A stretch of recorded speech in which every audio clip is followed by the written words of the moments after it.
I am going to walk you through how to run stable element melting calculations for a one-dimensional steady-state melting scenario using the StableCalc package. This method, which we recently wrote, is designed to be run in parallel with U-series disequilibrium melting calculations, though you can also use it by itself just for stable elements.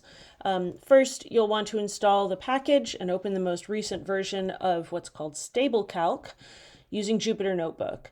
You can alternatively use the Enki Cloud Server and open the notebook in the Jupyter Hub environment there. Today, I'm going to be doing it on my own computer where I have it cloned, and I'm going to be using version 1.0. In the future, there might be updated versions. They should run similarly to this one. We just might make some updates and add some additional capabilities. So once I've cloned or accessed the repository necessary and the necessary notebook, which uses the StableCalc driver script right here, I'm also going to need a data file as input for the model. And I should know my initial conditions, like the initial concentrations of the elements I'm going to calculate. And I've set this all up in a script, so you don't need to name all the elements anywhere other than in the data input file, but you do need to enter initial values manually in the notebook.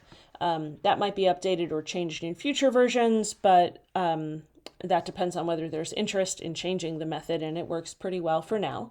So the notebook I want is the one called StableCalc version, in my case 1.0, or whatever is the most recent for you. And as for the data input file, if you go into your data folder, there should be a CSV. It follows a pretty similar format to PyUserCalc U-series input files, and I've put a template in the repository and also a separate tutorial on input files. But the difference between UserCalc calculations for U-series and the StableCalc calculations are really that you do not need a permeability KR column because that isn't used for the stable element concentration, so it will never use it if it's there. It'll ignore it if that is present, so it's not a problem to have it there, it just won't be used. And if it's absent, that won't cause any problems. You can have a comment line at the top of your CSV so that you know what each file is for. As long as it starts with the word comment, the code can find and ignore that line and it won't cause any problems. And then you'll have degrees of melting F and bulk rock partition coefficients for all of the elements. What's important is that you name them D something, DI, and write an element name for I. Those will be retrieved during the calculation. So if I open that notebook, it looks something like this. It has a brief introduction and restates some of what I just said, so you know how to set it up.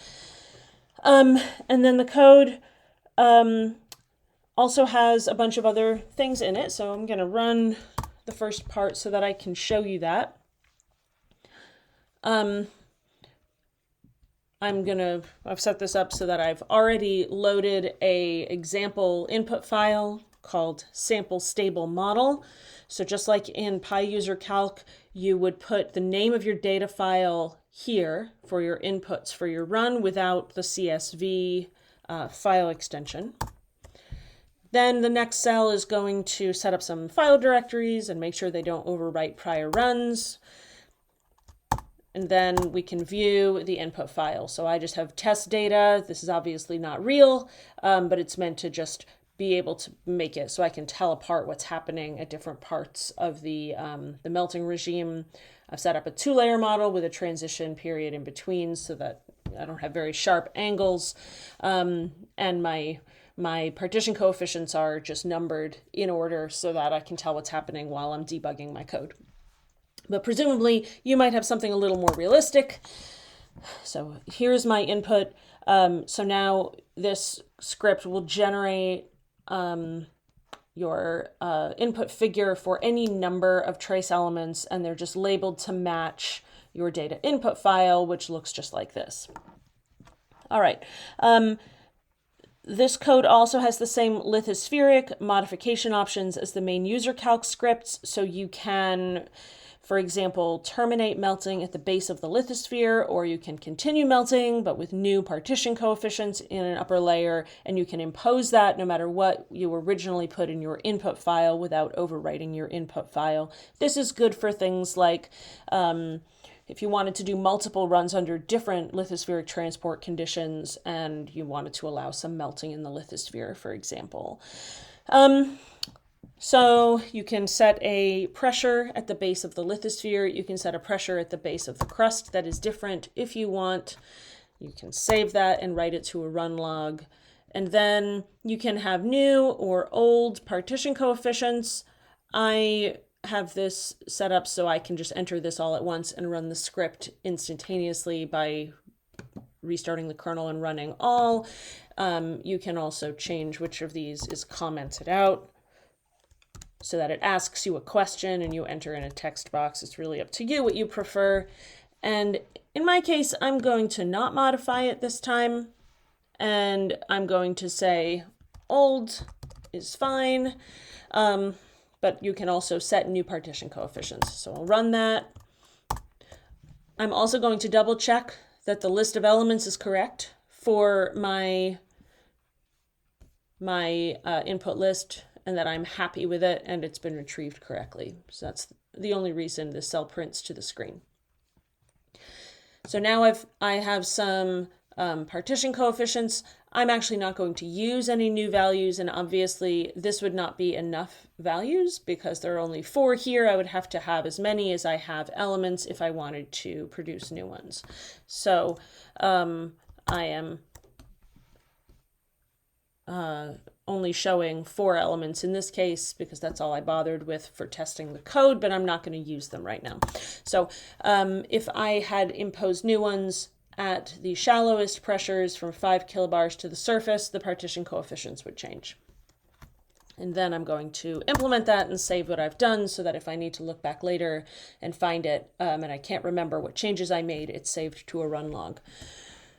So in reality, what I'm actually going to do, my options are not change the partition coefficients in the lithosphere, crop the melting regime and truncate it at the base of the lithosphere, or use my new lithospheric values. So I'm going to say I'm actually going to truncate melting and assume that melting cannot happen into the lithosphere, and neither can any reequilibration in an equilibrium transport scenario. And then I'm going to implement that and view the outcome and see if any changes were made. So this is a way to double check that it looks the way you think it should look, and it does now end right before 5 kilobars, which is where the cutoff is in the spreadsheet. And so that looks correct. So the code then lets you determine the outcomes of melting for the same types of transport models as were used in StableCalc for U-series. Equilibrium porous flow, which reduces to simple batch melting, and then also disequilibrium transport.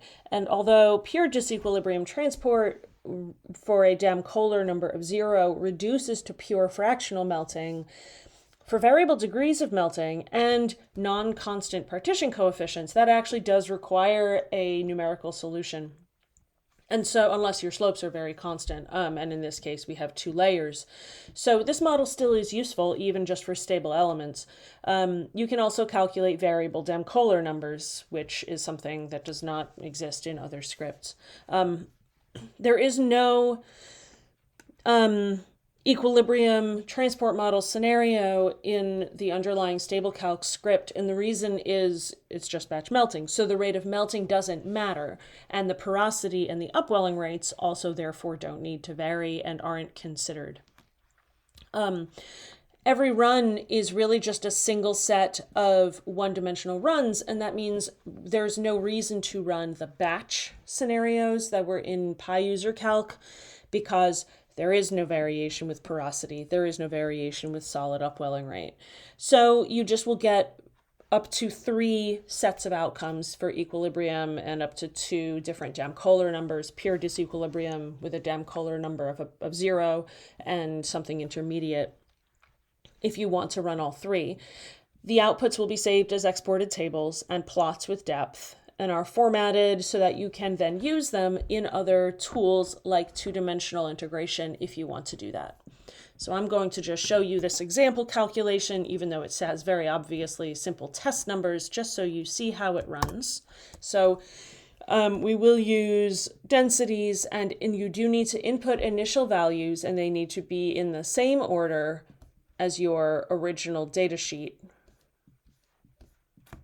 shown here. So this is the one thing that you have to do manually and make sure is correct. So here I have made them 1 through 9, but obviously you might have some more realistic concentration values. It prints to the screen, so you can double check they look the way you want them to, and then you save them to your run log so you can look back and see what these initial values were, because they will be important. And then you can calculate batch melting, and you immediately get results. Now, they cannot all easily print to the screen, but they will be saved in output data tables in a minute. So you can get solids and liquids. Now, this is simple batch melting. It doesn't require a separate script. It's all just calculated right here in this cell because it's relatively simple in terms of formulas. You can view the final outputs and make sure they look logical for your last row of melting. And then you also can generate figures that show some very interesting outcomes for our artificial values for both the fluid and the solid. So this is quite similar to the output figures for PyUserCalc for U series, but we're just showing concentrations now. And this was just equilibrium. The cell I just ran exports those results as a CSV, and you can edit this comment file, but the default will just retrieve your final lithospheric melting depth and what you did there. Did you truncate melting? Did you switch to new partition coefficients, etc.? If you want to run disequilibrium scenarios, you do need to use the StableCalc Python script, which will set up the formulas and then run a numerical solution using ODE solvers. So this is something that does require more sophisticated melting. So if I want to run them both, I want these cells to say yes, and I want to provide a Damn-Kohler number for the scaled transport model. Remember, the Damn-Kohler number is the ratio of the melting rate to the physical transport rate that tells you basically how re-equilibrated is the melt during transport, how much is it able to start approaching an equilibrium scenario versus a disequilibrium or fractional one. As above, you can also switch these cells so that the top two are uncommented and the bottom two are commented, and it will ask you questions where you can type in values. Same for the Damn-Kohler number. That's entirely up to you. So I run that cell to save my values, and then I actually run the calculations in the next two cells. You can watch and make sure they don't spit out in error, which is possible. I'll have a troubleshooting tutorial separate from this one if that were to happen, but usually it runs. And then you can generate some data tables and some figures and see your outcomes. So here is just a snippet of the data tables for both runs, and then some figures showing outcomes. They look a little different from the equilibrium runs because they're not re-equilibrating in the second layer because you've already scavenged all the trace elements out of your solid. And you get a little bit of re-equilibration in the scaled model where there's a bit more of that going on in your melt column. So that looks realistic. And then you can export your results. And that's it. Enjoy.